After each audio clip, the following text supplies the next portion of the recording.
Hi, my name is Alice Walther. Like many other folks on this call, I'm an abstract mixed media painter. My work is in acrylic, but I often use elements of collage because I like the depth and the texture that it can add. And I frequently have line drawing and lines on the works as well. I have been painting off and on for probably 30 years, but only with real close concentration over the last, say, 3 or 4 years. My paintings are made up of many layers, and for me, the process of making a painting is one of reacting to each layer as I go along, trying to nudge the work towards the composition that I think works. I discover a painting as I go along. I don't start with a mental image that I'm trying to recreate, but rather maybe with an idea. And then I pursue a pleasing arrangement of line and shape and color and space that resonates for me, and I hope resonates for other people. It's really, like Linda said, I think it's a fantastic process because it's so unlike the rest of life where things are planned out and sort of predetermined. Here it's a journey of finding something. I am often inspired by landscape, by maps, by history and memory. My paintings often include fragments of maps, text, handwriting, old letters, and drawings of trees and faces. And I really love rich color against subtle neutrals. So this one is the most representational piece I have. It's called Treescapes. It's a small acrylic painting using primarily this magenta, some blue-gray, and a bit of ochre.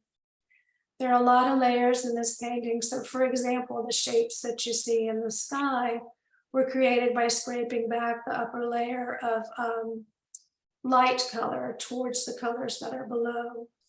And that's sort of contrasted with the blue-gray paint, which is applied directly on. The trees are both carved in and then painted on. So I love that kind of play of things that are additive and subtractive. I have it framed in a thin gray floater frame. These two are 16-inch square. They are acrylic painting using primarily magenta and indigo with some white and other mixed blues. There are pops of bright colors in there as well. They're called Cloudscape 3 and 4. To me, they both imply a landscape, particularly cloudy skies, but you can tell that I'm working really more with an interest in what the shapes and look like in the surface of the painting rather than in creating a very representational image. So the one on the left to me has an implied horizon line about a third of the way down the painting. And the lower portion reads to me like a watery landscape with sort of a lake at the horizon.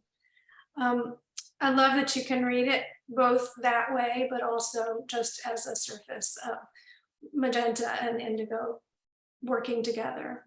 This one kind of cracks me up because sometimes I see a dragon's head in the upper left, and clearly that wasn't planned out. The one on the right has a sort of lower horizon line, and it seems to me, or feels to me, like the lower section is a reflection of the clouds in a very unrealistically colored sky. I really loved working with this magenta paint in these two paintings because it's semi-transparent, and so it layers really well over other colors, and then you can get it to be more opaque by putting layers and layers on top of each other. Next ones.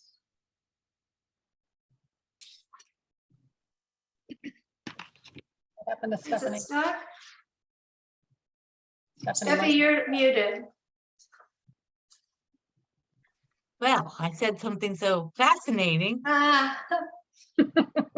what me. I was saying is that people are mentioning how beautiful the colors are, and Trace says that it gives her the feels, and she can just feel the movement in them. Oh, that's nice. Thank you, Trace. Yeah. This one is called The Trees Are Hiding. It's another small one in a floater frame. So I guess first off, you say why the title. I think I mentioned before, I often do collage, and here there's a line drawing of trees that's peeking out behind all the layers of paint, sort of in the top of the painting.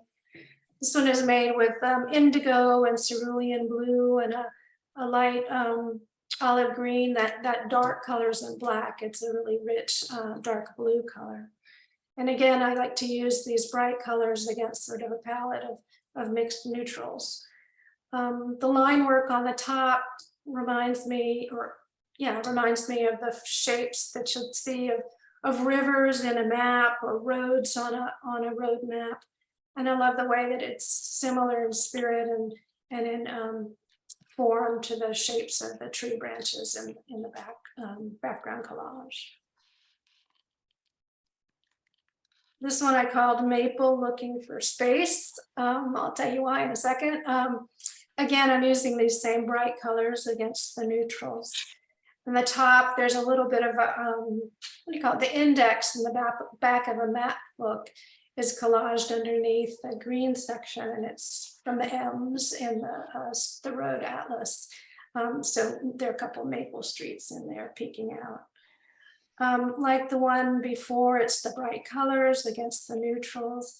Again, I loved the layering on of the paint, particularly in the big open space in the middle. It has a number of layers of sort of pale gray and parchment color and unbleached titanium along with white. And I rub them back and scrape them back so that you get kind of a depth and a real texture, even in an area that is sort of, meant to be the blank resting spot in the painting.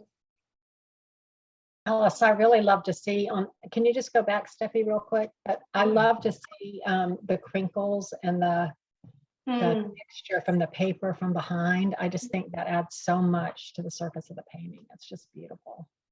Thank you. This one is Bluebird. It's 18 inches square. It uses similar colors, obviously, as the ones before, with a little bit of ochre added in. Again, I was trying to create this spaciousness and the juxtaposition of neutrals against bright colors. The bird and the sort of similar blue shapes in the upper portion just emerged by scraping back the layers of light paint to find some dark paint below. There's similarly some collage under here. There's some handwriting in the sort of upper left quadrant.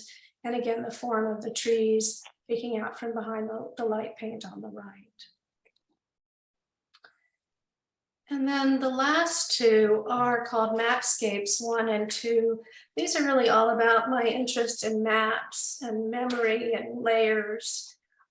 They remind me a bit of landscapes viewed from the sky and of maps with the divisions in space being much like tracts of land, and the sort of lines on top being either river forms or perhaps the forms of interstates going through areas. I like the fact that the trees sort of also evoke to me the dense road systems that you would encounter in a map as you get closer to an urban area.